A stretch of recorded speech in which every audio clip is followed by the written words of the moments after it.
Hey followers, that's a head off to the old man's with the rear drum brakes and disc brakes, well, control arms and hubs and the likes, to have a go at removing the hubs from the disc brake side and then reinstating them on the drum brakes. There's a few variations or differences, I suppose, between the two, and they're not. It's not possible to just put the disc brake onto the drum brake hub. So, as you would have seen in the earlier video, the drum brake control arms and the likes are much tidier and better condition, and they've got the olefin bush already, which appears in good shape. So it'd be silly for me to just buy the same to replace it for no real reason. The others they're fine, but they're just covered in surface rust, and then obviously it requires a bit of effort to get it looking sharp, whereas these other ones are in really good shape. So I'll just stick with those and hopefully swap them over. But yeah, I had a bit of a roadblock with requiring a couple of tools, which my old man's got and I don't. So there's a few, I think there's about 4 bolts on the rear of the hubs, like a Torx type fitting. I don't have that particular thing, but I know the old man's probably got something in his box of tricks there. So we'll have an attempt at removing that today and see if we can get them to swap over nicely. Maybe a bit of a clean up and paint on a few bits, and we'll see if I can. I've got my other olefin bushes as well. Might have a go at pressing them in the camber arms. Maybe we'll see how we get on. But yeah, it's one of those things. I've only just built the shed, and my wife and I have been somewhat transient over the last wee while, moving around. So I haven't really been able to set up a garage or a workshop, and with that comes there's only so much you can sort of hold on to in your travels. So I guess I'm slowly going to build myself up and accumulate the tools and bits and pieces that I need for the shed. But fortunately for me, the old man has quite a few bits and pieces that will help me out, and he enjoys tinkering with cars and things as well. It's very much where I actually got the interest from, doing bits and pieces with the old man growing up. So yeah, he still to this day likes to do it, and yeah, so I'm going to go catch up with him and see how we get on. But I'll keep you posted with the video and sort of show you what we go through and what I'm hopefully going to be successful at. But we'll see. Time will tell. Cheers.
I came to the old man's today to pull apart the rear trailing arms further and actually disassemble, I guess, the knuckles or the hubs off the rear arms.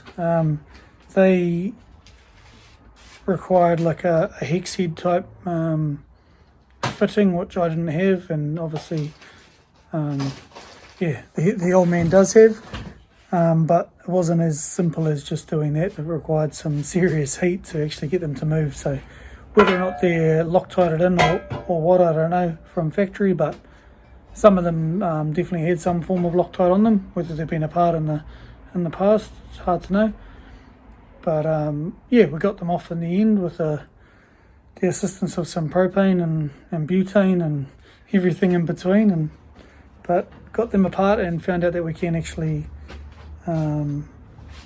swap all of the disc-related components over to the drum trailing arms, which is a nicety because they're in better shape, and as mentioned, they've got the bushes, the Northern bushes already in there, so save me having to press those out or replace them because they're in good nick.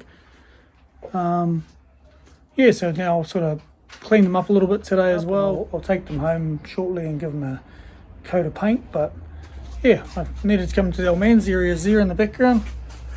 His name's Matt, or Big Matt.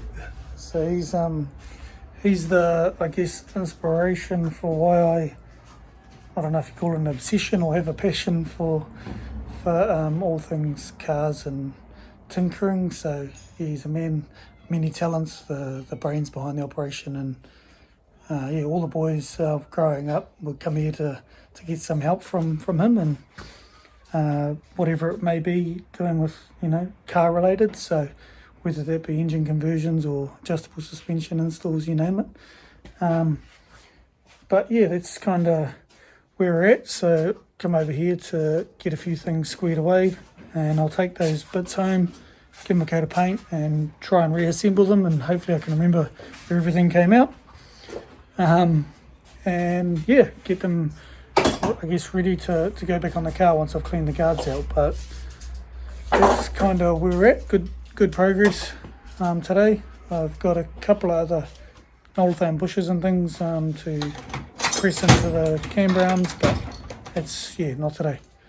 But that's the progress for where we got to. So cheers.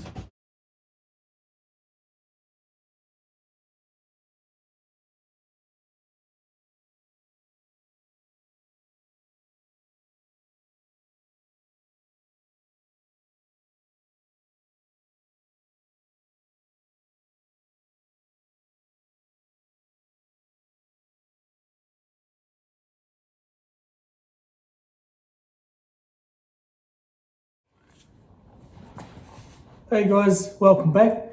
Had quite a productive day today with the old man going through these rear trailing arms here, so cleaning them up, removing the drum brake spindles, and which as you saw in the video required a bit of effort, and then clean them up somewhat with a bit of rust treatment and wire brush, water blasting, everything in between, and then a coat of paint, and now I'm just going to reassemble them. And then I was fortunate enough, the old man actually had a few bits and pieces in his shed that he's no longer using on the drag car that are going to be beneficial to me. So you'll see that shortly, but I'll just go through the motions now of assembling the rear end again, somewhat. Anyway, this portion of it.